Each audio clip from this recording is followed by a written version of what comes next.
नमस्कार, मी यामिनी महामुळकर. साम संजीवनी या आरोग्यविषयक कार्यक्रमात तुम्हाला सगळ्यांचं मनापासून स्वागत आहे. मंडळी, आजच्या धावपळीच्या जीवनशैलीत वयाची 40शी ओलांडली किंवा कधी कधी त्या आधी देखील ज्या त्रासानं अनेक जण हैराण असतात तो म्हणजे गुडघेदुखी.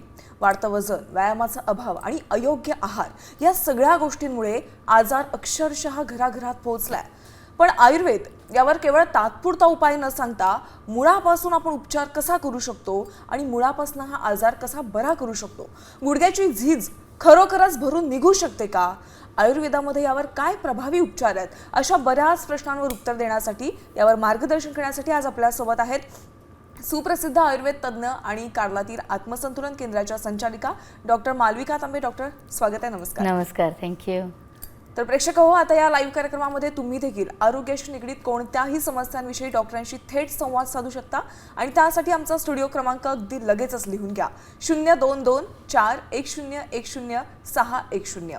तर पण आता विषयाला सुरुवात करूया. डॉक्टर, सुरुवातीला महत्त्वाचा प्रश्न की गुडघेदुखी किंवा संधिवात हे होण्यामागचं नेमकं कारण काय असतं? बघा, सगळ्यात पहिले ते एक लक्षात घ्यायला पाहिजे की शरीरातला कुठलाही पार्ट आहे त्याचं एक ठराविक वय दिलेलं निसर्गाने, आणि तो जेवढा आपण जास्त वापरू किंवा जेवढा त्याच्या आपण काळजी नाही घेणार तेवढं वेअर अँड टेअर जास्त कुठल्याही पार्टचं होतं. म्हणजे आत्ताच्या काळात आपण जर का पाहिलं तर जर का खूप जास्त प्रमाणामध्ये तुम्ही हे वापरलं असलं, मोबाईल वापरला असला, तर मुलांना लहान वयात पण चष्मे लागतात. तसं हा गुडघा जो आहे आपला, हा खूप महत्त्वाचा जॉईंट आहे. आपलं संपूर्ण शरीराचं वजन त्याच्यावरती असतं, आपलं संपूर्ण हलनचलन आहे त्याच्यामध्ये ते कामास येत असतं. म्हणजे साधारण 6व्या महिन्यामध्ये आपण जेव्हा व्यवस्थित रांगायला सुरुवात करतो तेव्हापासून ते अगदी शेवटल्या दिवसापर्यंत आपल्याला चालण्या फिरण्याची गरज असते आणि त्याच्यामध्ये त्या गुडघ्यावरती ते प्रेशर येत असतं. सो नॅचरली आपल्याला त्याची काळजी घेणं खूप आवश्यक असतं. आता हा जो काही जॉईंट आहे ते काय फक्त 2 हाडं एकत्र आलेली असतात का? तर तसं नव्हे. तर तिथे लेगामेंट्स असतात, टेंडन्स असतात, मसल्स येऊन तिथे तयार झालेले असतात, तिथे एडिपोज टिश्यू असतो. म्हणजे सगळीकडनं सपोर्टिव्ह जे आपण म्हणतो तसं त्याला एक व्यवस्थित खाका दिलेला असतो. त्यामुळे हाडासारखं एक एकदम कडक टिश्यूसुद्धा तिथे आपल्याला जपावा लागतो आणि त्याचबरोबर त्याच्या आजूबाजूला असलेले सगळे जे सॉफ्ट टिश्यू आहेत त्यांचंही काम आपल्याला व्यवस्थित बघावं लागतं. म्हणजे कुठल्याही प्रकारचं अवाजवी ताण येणं किंवा कुठल्याही प्रकारचं आपण त्याच्यावरती खूप जास्त प्रेशर टाकणं, ह्या सगळ्यातनं आपल्याला त्रास जे आहेत ते जास्त दिसू शकतात. आता याच्यामध्ये कसं आहे, हलनचलन आपण जेव्हा म्हणतोय तेव्हा तिथे वाताचा संबंध येतो. कारण की वात नसेल तर आपल्याला कुठेही मूवमेंट आहे ती आयुर्वेदाच्या मताने शक्य नसते. त्यामुळे वाताचं सुद्धा तिथे व्यवस्थितपणे संतुलन असणं हे अत्यंत आवश्यक असतं. म्हणजे कसं, या सगळ्या टिश्यूजचं पोषण व्यवस्थित होणं आणि तिथे वात संतुलित राहणं हे आपल्याला गुडघ्यांच्या आरोग्याकरता अत्यंत महत्त्वाचं असतं. त्यामुळे आपण जर का जसं म्हटलं की वय जास्त झालं की ऑटोमॅटिकली शरीरामध्ये आयुर्वेदाप्रमाणे वात वाढतो. म्हणजे कोरडेपणा वाढला की तिथे होणारं 2 हाडांच्या मधलं ते फ्रिक्शन आहे किंवा तिथे असलेले जे सगळे सॉफ्ट टिश्यूज आहेत त्यांच्यामधला ओलावा कमी झाला की सगळा त्रास सुरू होणार. आपण घरी पण बघतो ना की एखादं दार आपल्याला बंद करायचं असलं, त्याचे जे जॉईंट्स असतील तिथे जर का व्यवस्थित वंगण नसलं, ओलावा नसला, स्नेह नसला, तर कसा करकर करकर आवाज यायला लागतो किंवा तो पटकन मूव्ह होत नाही, ज्याला आपण स्टिफनेस म्हणतो. तर जॉईंटमध्ये आपण खरं विचार केला तर हेच प्रकारचे त्रास आपल्याला दिसायला लागतात. म्हणजे कोरडेपणा आणि स्टिफनेस हा त्रास आपल्याला वय वाढता वाढता दिसायला लागतो. नॅचरली त्या गुडघ्याचा आपण वापर कितपत आणि कसा करतो आहे, तर आपण कुठली गोष्ट घेतली ते त्याच्यामध्ये एक स्पेसिफिक किती वेळा तुम्ही त्याचा वापर करू शकता सांगितलेलं असतं. आता गुडघ्याचा वापर तुमची सपोज अशा प्रकारचा काही व्यवसाय आहे की जिथे गुडघ्याचा वापर खूप जास्त होतो आहे आणि त्याची तुम्ही काळजी नाही घेता, तर नॅचरली त्याचे वर्किंग अवर्स आपण आधीच वापरून टाकतो. म्हणजे उदाहरणार्थ जे लोक मशीनवरती काम करतात किंवा जे लोक ड्रायव्हिंगचं काम खूप जास्त करतात, अशा लोकांमध्ये आपल्याला गुडघेदुखीचा त्रास फार जास्त प्रमाणात दिसायला लागतो, फार कमी वयामध्ये. आणि तसंच शरीरामध्ये आता स्त्रियांचा आपण जर का विचार केला तर मेनोपॉज जेव्हा येतो तेव्हा आपल्याला सगळ्यात मोठा फरक काय दिसतो, तर शरीरामध्ये हॉर्मोन्सचा सपोर्ट कमी होत जातो. म्हणजे आपण फक्त हॉर्मोन्सचा विचार करतो आहोत पण तेच हॉर्मोन्स शरीरामध्ये प्रत्येक गोष्टीला व्यवस्थित टिकवायला मदत करतात. आणि म्हणूनच आयुर्वेदामध्ये शरीरातलं वीर्य खूप महत्त्वाचं सांगितलेलं आहे. कारण की वीर्य जेवढं शरीरामध्ये व्यवस्थित राहतं तेवढं आपल्या शरीराची ताकद व्यवस्थित राहते. आणि जर का आपण हॉर्मोन्सचं डिप्लिशन पाहिलं तर त्याच्यामध्ये शरीरातली वीर्याची ताकद कमी होत जाते. आणि म्हणून स्त्रियांमध्ये एस्पेशली मेनोपॉजच्या वेळेला आपण पाहिलं तर गुडघे दुखण्याचा त्रास फार जास्त प्रमाणात दिसतो आणि तिथेच पुरुषांमध्ये थोडा जास्त वयामध्ये आपल्याला हा त्रास होताना दिसतो. त्यामुळे खूप गोष्टींचा विचार आपल्याला खरं गुडघेदुखी करता करावा लागतो आणि त्यामुळे याच्यात प्रिव्हेन्शन जे आहे ते मला वाटतं जास्त महत्त्वाचं ठरतं. उपचार घेण्यापेक्षा सुद्धा. बरोबर. तुम्ही आता गुडघेदुखीचा दोषाशी नेमका कसा संबंध असतो हे सांगितलेलं आहे. जसं वय वाढतं तसं कोरडेपणा येतो आणि त्यामुळेच माझ्या मते चालताना किंवा एखादी पायरी चढताना तो आवाज येतो हाडामधनं. बरोबर. आता मला प्रश्न तुम्हाला हा विचारायचा आहे की आता सध्या इतक्या आधुनिक उपचार पद्धती आलेल्या आहेत. डॉक्टर काय करतात की गुडघेदुखी वाढली किंवा घर्षण ते जास्त झालं का डिरेक्टली नी रिप्लेसमेंटचा सल्ला देतात. त्यामुळे तिथेच ते आजारपण आणखीन वाढतं. म्हणजे जरी गरज नसतानाही ते नी रिप्लेसमेंट सांगतात. त्यामुळे महिला घाबरून जातात, रुग्ण घाबरून जातात. तर आयुर्वेदामध्ये आपण नी रिप्लेसमेंट न करता आपण त्याच्यावर उपचार करू शकतो का? ऑफकोर्स उपचार करूच शकतो. म्हणजे बघा, निसर्गाने दिलेली जी गोष्ट आहे तिचं आपण खरं राखणच केलं पाहिजे. मला तुम्ही सांगा, जेव्हा तुमच्या गुडघ्याच्या इथे त्रास आपल्याला दिसतो आहे याचा अर्थ आहे हाडांमध्ये कुठेतरी दोष आहे. आपण जेव्हा वाताचं म्हणतो तसं ड्रायनेस सगळीकडे आहे. आता नीज तुम्ही रिप्लेस करून टाकाल किंवा एकच ते तुमच्या शरीरात जॉईंट आहे का? ऑस्टिओआर्थरायटिस आपण जेव्हा म्हणतो आहोत तेव्हा बोन्स पण सगळ्या शरीरामध्ये आहेत. संधिवात आपण जेव्हा म्हणतोय तेव्हा संधी आपल्या सगळ्या शरीरामध्ये आहेत. तर आपण कुठले कुठले जॉईंट्स रिप्लेस करणार आहे? गुडघ्यांच्या रिप्लेसमेंटच्याच टेक्निक आली आहे. तेच जर का तुमची बोटाची हाडं वाकडी झाली तर तुम्ही उद्या म्हणाल का डॉक्टरांना की अहो गुडघा रिप्लेस करताय, माझी बोटं पण रिप्लेस करून टाका, माझी मान दुखते, माझी मान पण रिप्लेस करून टाका. एवढं जर का आपल्याला मशीनसारखं आपलं शरीर वापरता आलं असतं तर अहो गरजच काय होती? आपली वॉरंटीची वेळ संपली की जायचं आणि रिफ्रेश करून शरीर बाहेर येऊन जायचं. तसं एवढं सोपं नसतं. त्यामुळे एक गुडघा रिप्लेस करता आला म्हणून आपल्याला बाकी काही काळजी घ्यायची गरज नाही आहे. हा आधी ॲप्रोचच चुकीचा आणि म्हणून सुधरवायचा प्रयत्न जो आहे तो करणं अत्यंत आवश्यक आहे.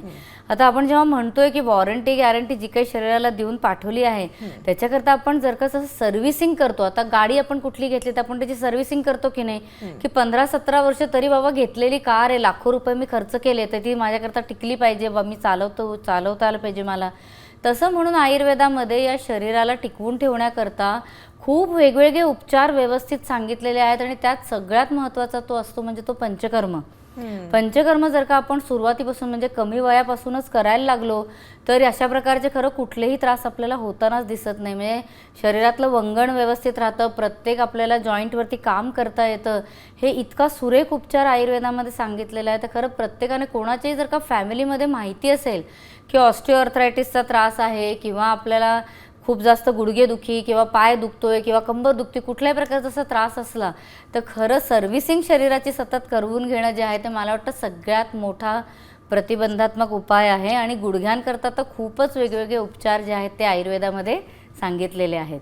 बरं डॉक्टर, गुडघेदुखीचा किंवा सांधेदुखीचा कोणताही सांध्याचा त्रास असतो, हाडाचा त्रास म्हटला की कॅल्शियमचा प्रभाव कमी असतो म्हणून ते सुरू होतं. अगदी खरं. तर आयुर्वेदाप्रमाणे कॅल्शियम शरीरातला वाढवण्यासाठी किंवा विटॅमिन डी वाढवण्यासाठी आहारामध्ये नेमके काय बदल केले पाहिजेत? बघा, कॅल्शियम जे आहे ते आपल्याला नॅचरल रिसोर्स करून आलेलं सगळ्यात महत्त्वाचं असतं. म्हणजे सोर्स आपला जेवढा नॅचरल असेल तेवढं आपलं शरीर त्याला जास्त व्यवस्थित सामावू शकतं. हे प्रत्येकाने पहिले लक्षात ठेवायला पाहिजे. आता कॅल्शियमचे सोर्स काय आहेत आपल्याला सगळ्यांना माहिती आहे की आपल्या घरामध्ये खोबरं वापरलं जातं, आपल्या घरांमध्ये नाचणी वापरली जाते, तूप आहे, दूध आहे, त्याच्यानंतर खारीक आहे. तर अशा सगळ्या ज्या गोष्टी आहेत त्या आपल्या शरीरामध्ये कॅल्शियम वाढायला मदत करत असतात. लहानपणापासून आपल्या घरांमध्ये ड्रायफ्रूट्सचे लाडू डिंक घालून करण्याची सुरुवातीपासून पद्धत होती. आजकाल कोणाला म्हणजे शक्यच होत नाही ते.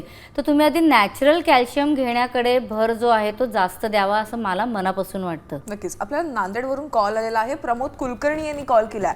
सर नमस्कार, तुमचा प्रश्न काय आहे थेट विचारा. सर मॅडम नमस्कार. नमस्कार, बोला. मॅडम माझा पंचदुखी पायाचा. सर माफ करा, तुमचा आवाज स्पष्टपणे ऐकू येत नाही, पुन्हा एकदा प्रश्न विचारा. हा सर बोला. मॅडम माझ्या पंजा दुखती. पायाचा पंजा दुखतोय का? हा, उजव्या पायाचा पंजा खालचा दुखतोय. अच्छा सर, तुमचं वय किती आहे? आता 60 वर्ष. 60 वर्ष वय आहे का? बरं बरं, ठीक आहे. आता बघा कसं आहे, वय वाढल्यावरती तर आपल्याला खूपच हाडांची काळजी घ्यायला पाहिजे. तर सर्वप्रथम तर सर मी तुम्हाला असं सांगेन की तुम्ही घरामध्ये सुद्धा आणि बाहेर सुद्धा अगदी व्यवस्थित तुमच्या अँकलला आणि तुमच्या पूर्ण पावलाला सपोर्ट मिळेल अशा प्रकारचे जे शूज आहेत ते घालायला सुरू करा.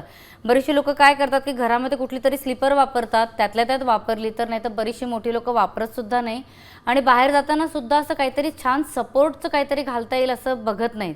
त्यामुळे सगळ्यात पहिले पायाला सपोर्ट मिळेल हे तुम्ही घरामध्ये बघा आणि बाहेरसुद्धा बघा. त्याच्यानंतर आपल्या पायाला नियमित तेल लावायला सुरू करा. तर दिवसातनं एकदा संतुलनचं अभ्यंग सेसमी म्हणून जे तेल आहे ते खालतून वरती हलक्या हाताने तुम्ही पायाला लावायला सुरू करा आणि रोज रात्री झोपताना संतुलनचं शांती तेल म्हणून आहे ते तुम्ही तुमच्या गुडघ्याला सुद्धा लावा आणि तसंच तुमच्या तळपायाला सुद्धा व्यवस्थित ते हलक्या हाताने लावा. आयुर्वेदामध्ये वात असला की कुठल्याही प्रकारचं पेन कमी करायला गुगुळ हे नक्की घ्यावं लागतं. तर त्याच्याकरता संतुलनच्या वातबल म्हणून गोळ्या आहेत त्या तुम्ही नियमाने घ्यायला सुरू करा. आणि तसंच कॅल्सीसॅन म्हणून गोळ्या आहेत. मगाशीच मी आत्ता म्हटलं की तुम्हाला नैसर्गिक कॅल्शियम घेणं खूप गरजेचं आहे. तर हे जे कॅल्शियम आहे हे सगळे आपल्या समुद्रामध्ये जे मिळणारे वेगवेगळे प्राणी कॅल्शियम आहे की जे शरीरामध्ये व्यवस्थित सामावतात त्याच्यातनं तयार केलेलं हे कॅल्सीसॅन आहे. तर तेही तुम्ही नियमाने घ्यायला सुरू करा. मग त्याच्याने वातही कमी होईल, तुमच्या शरीराला जी गरज आहे आपूर्ती होण्याची ती सुद्धा होऊ शकेल. आणि तुमचं चालण्याचा जो प्रकार आहे तो नेहमी लक्षात ठेवा की चालणं खूप गरजेचं असतं आपल्याला. त्यामुळे निदान वय झाल्यानंतर अर्धा तास तरी चालणं गरजेचं आहे. तर एकत्र नाही चालता आलं तर 5-5, 10-10 मिनटं मध्ये मध्ये चालणं हे तरी तुम्ही अगदी आवर्जून करायला पाहिजे. बऱ्याचदा दुखायला लागलं ना की लोक चालणं वगैरे सगळं बंद करून टाकतात, व्यायाम बंद करून टाकतात आणि एकाच जागी बसून राहतात. तसं न करता थोडंसं तेल लावून तुम्ही चालणं आणि हे सगळं जर का सुरू ठेवलं तर त्याचा तुम्हाला फायदा नक्की मिळू शकेल. नक्कीच. आपल्याला मुंबईवरनं राहुल यांनी कॉल केलेला आहे, आपण त्यांच्याकडे जाऊयात. राहुल सर नमस्कार, तुमचा प्रश्न काय आहे? टीव्हीला लागला बघ जरा. सर तुमचा प्रश्न काय आहे? हॅलो. हा सर बोला, प्रश्न काय आहे तुमचा? नमस्कार मॅडम. नमस्कार. नमस्कार. हॅलो. हा सर बोला. नमस्कार मॅडम. बोला सर बोला. मुंबई पनवेल मधून बोलतोय मी. मॅडम मला पाठदुखी होते. हा तर पाठदुखीवरती आपण जरा उपचार सांगा ना. नक्कीच सर. तुमचं वय किती आहे आणि कधीपासून पाठदुखीचा त्रास आहे? 49 वय आहे. बरं बरं ठीक आहे. आता खरं तर एक काळजी एक प्रत्येकाने घ्यायला पाहिजे की 60पर्यंत खरं दुखण्याचा शब्द आपल्या तोंडून खरं नाही निघायला पाहिजे. म्हणजे एवढी काळजी आपल्याला घ्यायला पाहिजे. 50च्या आत दुखणं जर का सुरू झालेलं असेल सर तर खरं तर तज्ज्ञांचा सल्ला घेऊन व्यवस्थित काय त्रास होतोय ते बघणं अत्यंत गरजेचं आहे. पण आत्ता तरी माझा तुम्हाला सल्ला असा राहील की तुम्ही एक तर तुमचं पॉश्चर जे आहे ते नीट ठेवा. म्हणजे दिवसभरात सतत स्वतःला सांगत राहायचं आहे की जेवढे तुम्ही सरळ बसाल तेवढा त्याचा फायदा आपल्याला जास्त होतो. कारण की शरीरामध्ये रक्तसंवहन व्यवस्थित राहण्याच्या दृष्टीने आपलं पॉश्चर खूप महत्त्वाचं असतं. आणि पाठीच्या कण्यामध्ये नुसतं रक्तसंवहनच नव्हे तर आपल्या सगळ्या संवेदनाचं सुद्धा संवहन होत असतं. म्हणजे ब्रेनमधलं सगळं काम आहे ते स्पायनल कॉर्ड आणि याचं कॉम्बिनेशन जे आहे कामाचं ते होणं व्यवस्थित खूप गरजेचं असतं. त्यामुळे ती एक काळजी घ्या. बसताना तुम्हाला गरज पडत असेल तर छोट्या छोट्या उशा वगैरे असं काहीतरी सपोर्ट घेऊन बसलेलं सुद्धा चालू शकेल. दुसरं महत्त्वाचं म्हणजे रोज रात्री झोपताना पाठीवरती न चुकता संतुलनचं जे कुंडलिनी तेल आहे ते तुम्ही खालतून वरती हलक्या हाताने लावायला सुरू करा. ह्याच्याने तुमच्या नसा, तुमच्या मसल्स, संपूर्ण पाठीचा जे काही सगळे टिश्यूज आहेत त्यांना सगळ्यांना ताकद मिळायला मदत मिळू शकेल. बरोबरीने संतुलनचं प्रशांत चूर्ण आहे ते तुम्ही दुधामध्ये सकाळ संध्याकाळ अर्धा चमचा टाकून घ्यायला सुरू करा. त्याच्याने तुम्हाला फायदा होईल. आणि मॅरोसॅन म्हणून रसायन आहे संतुलनचं तेही तुम्ही जर का नियमाने घेतलं तर तुमचा त्रास कमी व्हायला मदत मिळेल. आणि वातबल तर न चुकता सकाळ दुपार संध्याकाळ घ्यावी म्हणजे त्याचाही तुम्हाला फायदा मिळू शकेल. पण तज्ज्ञांचा सल्ला नक्की घ्या. पंचकर्मा आणि काही तुम्हाला थेरपीज वगैरे कराव्या लागल्या तर त्याचीही व्यवस्थित आत्ताच जी सगळी प्लॅनिंग आहे ती केलेली जास्त उत्तम राहील. नक्कीच. आपण पुढच्या कॉलकडे वळूयात. आपल्याला कोल्हापूरहून अनिल यांनी कॉल केलाय. सर नमस्कार. नमस्कार ताई. मी कोल्हापूर जिल्हा वडंगे या गावातून बोलतोय. आता माझ्याकडे आहे की नाही, मी एक सामाजिक कार्यकर्ता आहे. बरेच लोकांचं गुडघ्यात रिप्लेसमेंट आहे. हा काय प्रकार आहे म्हणजे गुडघे रिप्लेसमेंट? हो हो अगदी खरं आहे सर. तुम्ही सामाजिक कार्यकर्ता आहात, खूप चांगली गोष्ट आहे. कारण की अवेअरनेस आत्ता समाजामध्ये आणणं खूप गरजेचं आहे. मी मगाशी खरं सुरुवातीलाही सांगितलं की गुडघ्यासारखी एक महत्त्वाची आपण गोष्ट आहे ती शरीरातनं बाहेर काढून टाकतो. कारण की आत्ता आपल्याकडे आर्टिफिशियल नीज अवेलेबल आहेत म्हणून. आणि ज्याला त्याला आजकाल हे खरं सरळ सरळ नी रिप्लेसमेंट सांगितलं जातं आहे. काही लोकांमध्ये आता सक्सेसफुल पण आहे, म्हणजे पहिल्यासारखा त्रास नी रिप्लेसमेंट नंतर होत नाही, पण त्याच्यानंतर सुद्धा पाय दुखणारी खूप लोकं आहेत, चालताना येणारी खूप लोकं आहेत. आणि त्याचबरोबरीने आपलं आयुष्य खूप रिस्ट्रिक्ट होतं, म्हणजे एकदा नी रिप्लेसमेंट झाली की बऱ्याचशा मुवमेंट्स आहेत की ज्या करता येऊ शकत नाही, कारण की शरीराने निसर्गाने दिलेले जे काही आपल्याला पॉसिबिलिटीज असतात मुवमेंटच्या तेवढ्या त्या आर्टिफिशियल नीमध्ये मिळत नाहीत. त्यामुळे माझा तुम्हाला सल्ला हाच राहील की खरोखरी आयुर्वेद फॉलो करणं किंवा संतुलन आयुर्वेदमध्ये आपण या सगळ्या ज्या गोष्टी सांगतो आहोत त्या सगळ्या तुम्ही जर का फॉलो केलं तर खूप चांगलं राहील. तुम्ही समाजसेवा पण करतात म्हणून एक छोटीशी गोष्ट सांगते की 9 मेला आपलं संतुलनचं कार्यक्रम आहे सकाळच्या माध्यमातून कोल्हापूरमध्ये. तर त्याच्यामध्ये जर का तुम्ही असे जी लोकं असतील की ज्यांना ह्या सगळ्याची म्हणजे जाणीव होणं गरजेचं आहे की नैसर्गिक रित्या आपण कसं शरीराला मदत करू शकतो, आयुर्वेदाच्या माध्यमातून कशी मदत होऊ शकेल, या सगळ्याकरता मला वाटतं तुम्ही सकाळचा प्लॅटफॉर्म पाहिला कोल्हापूरच्या मेन सिटीमध्ये हे सगळं कार्यक्रम जो आहे, तर तुम्ही त्याच्यामध्ये लोकांना जर का समाजसेवाच्या माध्यमातून तुमच्या ओळखीच्या माध्यमातून घेऊन येऊ शकला तर अजून चांगलं राहील. तिथे मी प्रत्यक्ष भेटायला येणार आहे, तिथे सगळं या बाबतीतलं सुद्धा मार्गदर्शन आपण करण्याचा प्रयत्न करणार आहोत. नक्कीच खूप चांगला उपक्रम आहे या, आणि खरंच लोकांना कळायला पाहिजे की नी रिप्लेसमेंट न करता आयुर्वेदाच्या माध्यमातून आपण खरंच गुडघेदुखीवर चांगल्या प्रकारे आपण उपचार घेऊ शकतो. डॉक्टर, आता खूप महत्त्वाचा प्रश्न आहे की जसं सुरुवातीला म्हटलं की गुडघेदुखीचा त्रास सध्या अगदी 40 पासून सुरू झालेला सगळ्यांना बघायला मिळतोय, पण आता जे घरी आजी आजोबा आहेत की त्यांना गुडघेदुखीचा किंवा सांध्यांचा त्रास होणं हे साहजिक आहे, तर त्यांना डॉक्टरकडे जाणं देखील शक्य नाहीये. मग त्यांनी घर बसल्या संतुलनचे कोणती औषधं घेतली पाहिजेत किंवा कोणतं मलम तेल लावलं पाहिजे, त्यावर तुम्ही काय मार्गदर्शन कराल? बघा, घरी जर का असतील तर एक सगळ्यात पहिले काळजी घ्यावी ते म्हणजे की सकाळ संध्याकाळ दूध नक्की प्यावं. म्हणजे आजी आजोबा जे पण असतील त्यांनी मला नको आहे किंवा मला चहाच चालेल, कोरा चहा चालेल असं मी खूप घरांमध्ये बघते. तसं करणं योग्य नाही. स्वतःची काळजी घेणं त्याच्याकरता अत्यंत आवश्यक आहे. तर दूध घ्या, दुधामध्ये संतुलनचं जे चैतन्यकल्प आहे ते असं काहीतरी घालून घ्या. आणि आपण आता पुढे जे काही थेरपीज बोलणार आहोत त्याच्यामध्ये मी अजून व्यवस्थित मार्गदर्शन जे आहे ते करतेच. नक्कीच. आपल्याला कामोठेवरनं कॉल आलाय, दत्तात्रय यांनी कॉल केलाय. सर नमस्कार. सर नमस्कार. हा सर बोला, तुमचा प्रश्न काय आहे? माझा डावा पाय दुखतो आहे, अच्छा, डावा गुडघा डावा दुखतो आहे. बर, तर त्याच्यासाठी काय उपचार आपल्याकडे आहे? अच्छा. सर तुमचं वय किती आहे? माझं 73 आहे. 73 आहे. बरं बरं सर, ठीक आहे. आता कसं आहे की बघा, आपल्याला एकतर लक्षात घ्यायला पाहिजे की रक्ताचं संवहन जे आहे ते व्यवस्थित असणं खूप गरजेचं आहे. त्यामुळे पायाला रोज न चुकता तुम्हाला संतुलनचं अभ्यंग सेसमीसारखं जे सिद्ध तेल आहे आयुर्वेदिकरित्या ते खालतून वरती हलक्या हाताने लावता आलं तर तुमचं पायाचं दुखणं जे आहे ते तुम्हाला कमी करण्यामध्ये यश मिळू शकेल. तसंच रोज झोपताना रात्री संतुलनचं जे शांती तेल आहे तेही जर का गुडघ्याला हलक्या हाताने लावलं तर त्याच्याने गुडघ्याचं सुद्धा दुखणं तुमचं कमी होईल. तर गुडघ्याला लावताना काय करायचं, तर पुढच्या बाजूला नेहमी गोल फिरवून हलक्या हाताने ते तेल जिरवायचं आणि गुडघ्याच्या मागच्या बाजूला खालतून वर हलक्या हाताने हे तेल लावायचं. बऱ्याचदा लोकांना काय वाटतं की गुडघा दुखतोय तर पुढूनच गुडघा दुखतोय तर फक्त पुढच्या पुढे तेल लावतात, त्याचा फायदा होत नाही, कारण की आतपर्यंत सगळीकडनं ते तेल जिरणं गरजेचं आहे.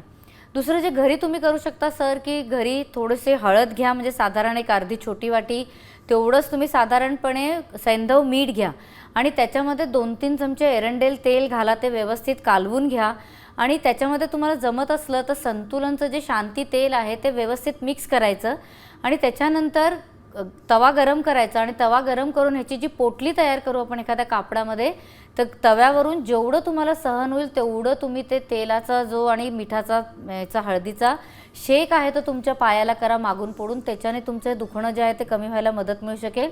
पण बरोबरीने संतुलनच्या वातबल वगैरे सारख्या गोळ्या घेतल्या किंवा प्रत्यक्ष मार्गदर्शन घेऊन ट्रीटमेंट घेतली तर हा त्रास आपल्याला खूप लवकर कमी करण्यात मदत करता येऊ शकते. नक्कीच. आपण पुढील कॉलकडे वळूयात. आपल्याला सुलताना शेख यांनी पुण्यावरनं कॉल केलेला आहे.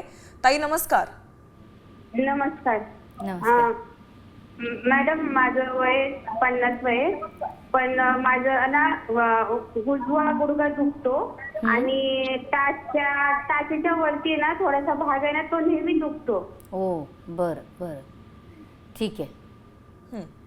आता बघा कसं आहे की 50च फक्त वय आहे आणि गुडघाही दुखतो आणि टाचही दुखतो, याचाच अर्थ की याचा जास्त बेस जो आहे तो हॉर्मोन्समध्ये असण्याची शक्यता आहे.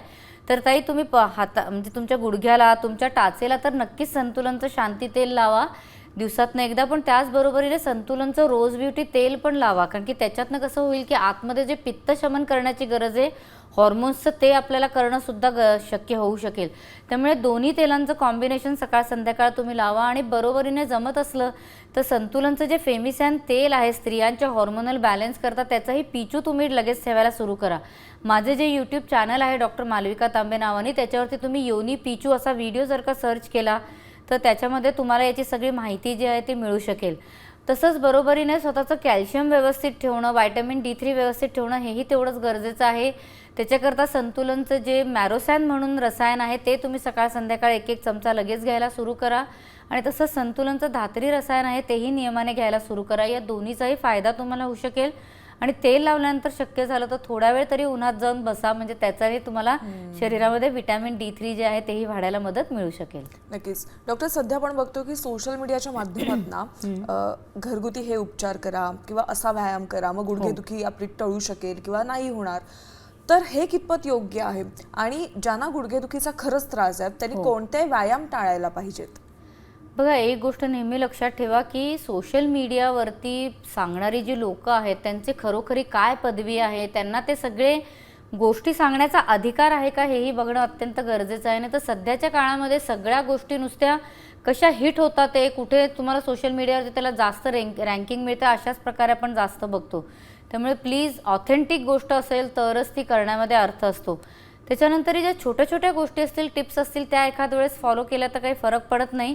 पण मोठे जर का काही व्यायाम प्रकार वगैरे काहीतरी सांगत असेल किंवा कुठलं तरी औषध पोटातनं घ्यायला सांगतात ते, तर तशा गोष्टी बिलकुल करणं योग्य नाही. कुठलाही व्यायामही करायचा असला तर तुमचं वय किती आहे, तुमची सांध्यांची ताकद किती आहे, या सगळ्यावरती त्या व्यायामाचा जो काही आपण म्हणतो ना की मॅक्झिमम करणं अलाउड आहे त्याचं काउंट डिपेंडंट असतो.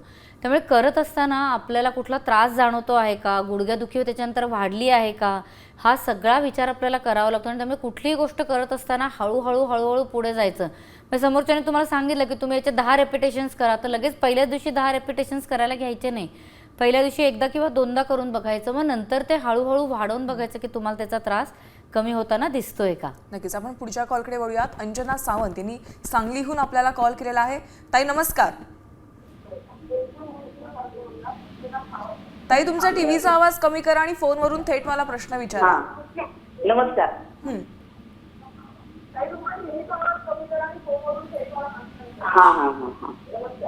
हा बोला. माझे गुडघे सांधेवात झाले. अच्छा, तुमचं वय किती आहे ताई? 59 वय आहे. बरं, ठीक आहे. तर एक तर ताई सगळ्यात पहिले लक्षात ठेवा की आपल्या गुडघ्यांची रोज काळजी घेणं अत्यंत आवश्यक आहे. त्याच्याकरता तिथे व्यवस्थित रक्तपुरवठा होणं हे अत्यंत महत्त्वाचं आहे. त्यामुळे रोज न चुकता संतुलनचं जे शांती तेल आहे ते तुम्ही नियमाने लावायला सुरू करा. जमत असेल तुम्हाला तर घरच्या आजूबाजूला कुठेही निरगुडीची किंवा रुईची पानं मिळत असतील तर ती तुम्ही घरी आणा. त्याच्यावरती हे संतुलनचं शांती तेल किंवा अभ्यंग सेसमी तेल आहे ते लावा आणि त्यांना तव्यावरती हलकं गरम करायचं. आणि त्याच्याने तुमचे जे गुडघे आहेत त्यांना अगदी लाईटली शेका, म्हणजे एकदम चटका लागला पाहिजे अशा प्रकारे नव्हे, पण जेवढं तुम्हाला सुसह्य टेम्परेचर असेल तसं तुम्ही ते पायाला हलक्या हाताने लावायला सुरू करा. काही लोकांची ज्यांची स्किन खूप सेन्सिटिव्ह असते त्यांना आपण सांगतो की पातळ फडकं जे आहे ते तुमच्या पायावरती आधी ठेवा. धोत्राचं वगैरे जसं फडकं असतं ना तसं तुम्ही ठेवायचं आणि त्याच्यावरतून हा शेक तुम्ही द्यायचा. तर आता होतं कसं की रुईच्या पानांनी किंवा आपल्याला निरगुडीची पानं मिळेल ते याच्याने शरीरामध्ये वात कमी व्हायला मदत मिळते आणि त्याच्यातनं तो शेक जर का झाला तर दुखणं कमी व्हायला सुद्धा आपल्याला मदत मिळते. आणि नॅचरली तेलाचा तर फायदा वात कमी होण्याकरता होतोच. आणि तुमच्या वयाच्या हिशोबाने माझा तुम्हाला सल्ला राहील की रोज सकाळी तुमच्या न्याहारीमध्ये नाचणीची खीर किंवा नाचणीची पेज करून तुम्ही प्यायला सुरू करा. आता नाचणीची खीर केली तर ती साधारण दुधामध्ये तुम्ही अमृत शर्करा वगैरे काही घालू शकला त्याचा फायदा होऊ शकेल. नाही तर घरच्या केलेल्या ताकामध्ये नाचणीची पेज करून तुम्ही प्यायला तर त्याचाही तुम्हाला फायदा होईल. पण हे नियमित 6 महिने तरी करा. त्याच्यातनं तुमचं कॅल्शियमची आपूर्ती व्यवस्थित होऊन वात कमी होऊन तुमचं गुडघेदुखी कमी व्हायला मदत मिळू शकेल. नक्कीच. आज खूप महत्त्वाच्या विषयावर डॉक्टर तुम्ही मार्गदर्शन केलं, त्याबद्दल तुमचे मनापासून आभार आहेत. धन्यवाद. मलाही आनंद आहे. साम संजीवनीमध्ये वेळ झाली आज इथेच थांबण्याची. नमस्कार.